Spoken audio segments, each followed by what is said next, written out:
I'm married, and my husband and I have a lot of fun. We have a fun marriage. Our friends are like, of course you have a fun marriage. You both look like characters from the TV show The Office. You know, I look like Angela. Everyone tells me. I look like Angela, and my husband looks like Phyllis. We have a lot of fun. Role playing. We're still attracted to each other. You know, it's just different now. We've been married a long time, and we're getting older, and there's a back hair situation. And he has back hair too.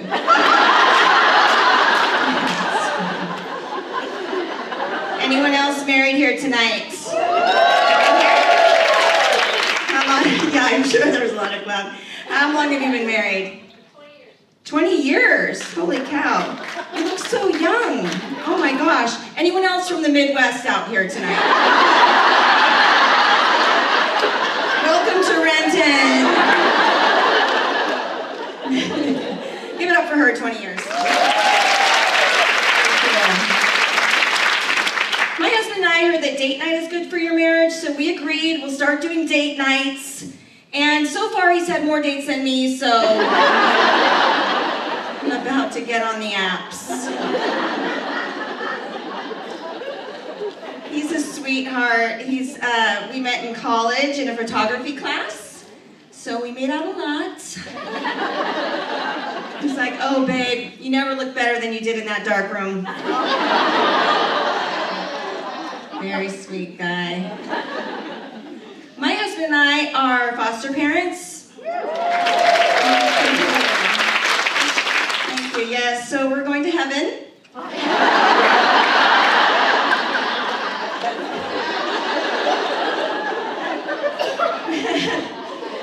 We have 3 biological kids, and we've had lots of foster kids. And you know, they do have some issues. They are a little messed up. But our foster kids, they're doing fine. Thank goodness. I asked my husband long ago if he'd be willing to do foster care, and he's like, we can do that? Oh my gosh, heck yes. Which one are we getting rid of?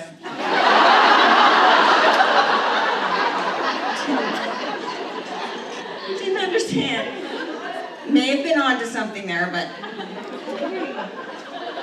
if you have foster kids or adopted kids, you know that you love them all the same. The love is no different.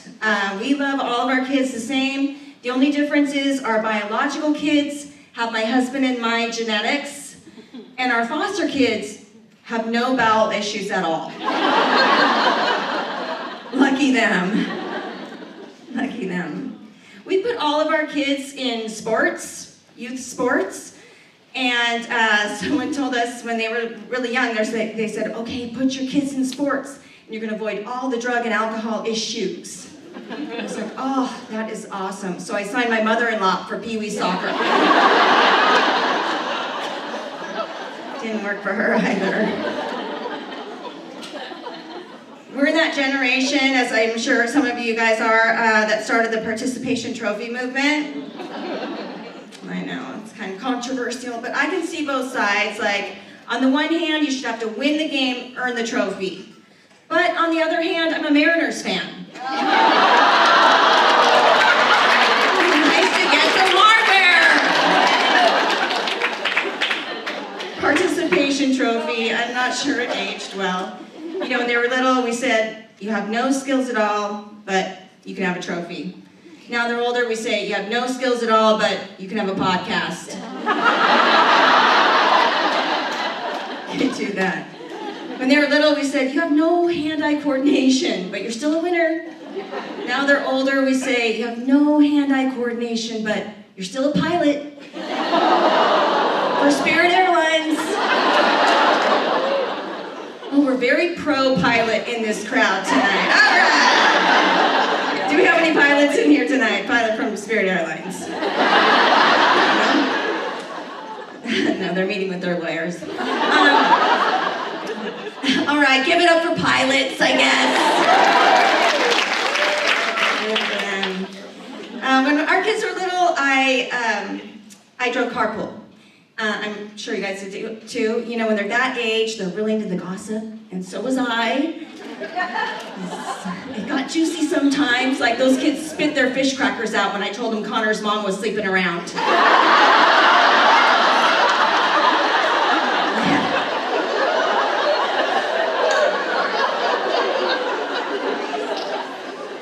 Yeah, they loved my carpool. What's a T, Mrs. C? After every game, I went to Taco Bell. I love Taco Bell. We'd go there after every game. And if my kids played well, I let them get something. You don't score, you don't eat. One time my son, he was like, Mom, that's so rude. You get messy flies and we don't. I know I sound like a bad mom, but don't worry. The very next day, I signed him up for speech therapy. It's fine.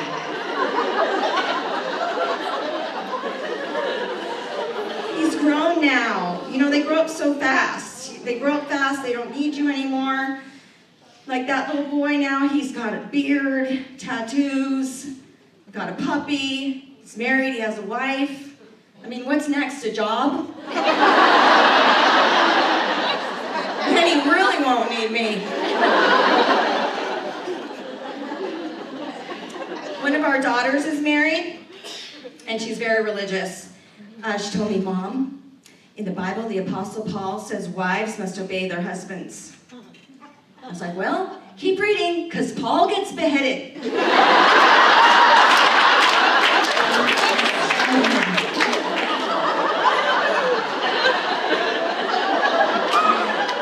Some of you know that's true. Oh man, she's very religious. She likes to say grace when we go out for dinner. Have you seen these people praying at restaurants?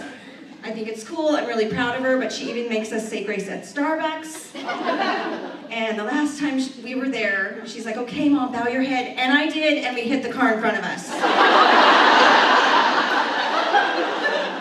Very dangerous. We are empty nesters now. Some people clap for that, but I get it. Some of you guys are still living at home. My husband's very happy about this. He's like, oh, this is awesome. Now I can walk around the house naked. I can learn to play the guitar. And I was like, or we could stay married. Could try that. I miss my kids so much. You know, I miss blaming them for stuff. Now I gotta blame someone else, like, who didn't turn off the lights? Me. Who ate all the hot Cheetos? Me.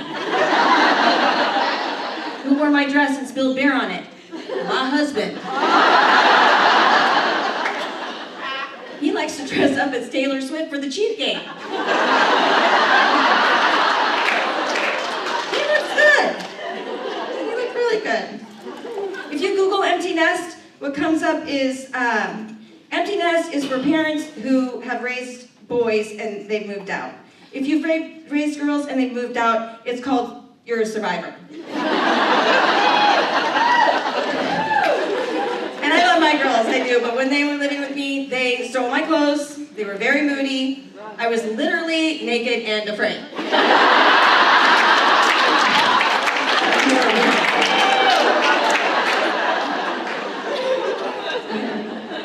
Some of you have girls. That's why you're here. Also, if you Google empty nest, what comes up is now is a great time to reconnect with your spouse. My husband was like, oh, let's get a couple Harley-Davidson motorcycles and take a road trip across the country. I was like, let's just get a puppy. But this is cute. We compromised, we got a puppy. Guess what we named the puppy? Harley. No, Taylor Swift.